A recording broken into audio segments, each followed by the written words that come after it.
Ya, video ini saya dedikasikan bagi Anda yang mungkin merasa sering dimanfaatkan oleh teman. Jadi beberapa orang mengaku kepada saya kadang nggak enak menolak permintaan teman. Jadi waktu teman saya misalnya minta tolong ya saya berusaha membantu.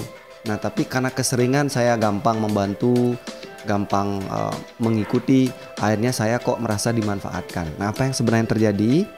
Jadi pada saat kita menolong orang, pastikan bahwa saya menolong karena memang saya ingin menolong, bukan karena saya tidak enak untuk menolong, tidak menolong ya. Jadi kalau saya tidak enak tidak menolong, artinya saya tidak punya sebuah eksistensi dalam diri saya tidak punya suatu perasaan berharga, saya tidak punya suatu kepercayaan diri yang cukup di dalam, sehingga pada saat saya ada orang minta tolong, saya membantu itu karena saya nggak enak. Nah ini kan sering menjadi suatu dilema di dalam ya, dibantu saya keberatan, tidak dibantu saya nggak enak. Ya udah akhirnya saya bantu dengan cara terpaksa.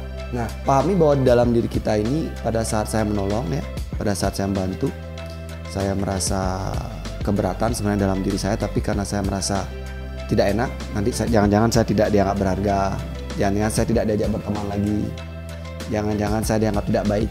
Nah itu membuat saya akhirnya terpaksa untuk menolong atau membantu. Nah ini adalah kriteria beban yang harus kita sadari, bahwa dengan membiarkan diri kita terbebani seperti itu, sebenarnya kita tidak sedang menolong siapa-siapa. Saya tidak sedang menolong orang lain, bahkan saya menyakiti diri saya. Nah apa yang harus dilakukan? Nah pastikan bahwa yang pertama adalah temukan dulu bahwa saya memiliki suatu eksistensi, bahwa saya itu ada, bahwa saya itu berharga. Ya mungkin di sini terkesan egois, terkesan terpisah dengan orang lain, tapi ini kunci penting bahwa saya memang ada. Nah dengan menghargai diri, ya mengakui dan menganggap diri itu ada, bukan berarti kita sombong, tetapi kita merasa memiliki suatu eksistensi, suatu keberadaan, bahwa saya itu ada, bahwa saya itu ada, itu berharga. Ya dengan begitu Anda justru dengan merasa diri berharga justru akan merasa memiliki suatu hal yang patut untuk dibagikan pada orang lain. Nah sehingga saya membantu ya, atau membagikan bukan karena saya ingin justru mendapat suatu pengakuan. Kenapa? Karena saya sudah mengakui diri saya.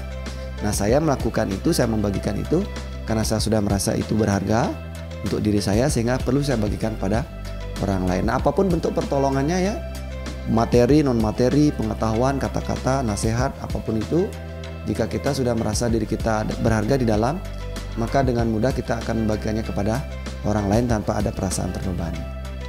Sampai jumpa di video selanjutnya.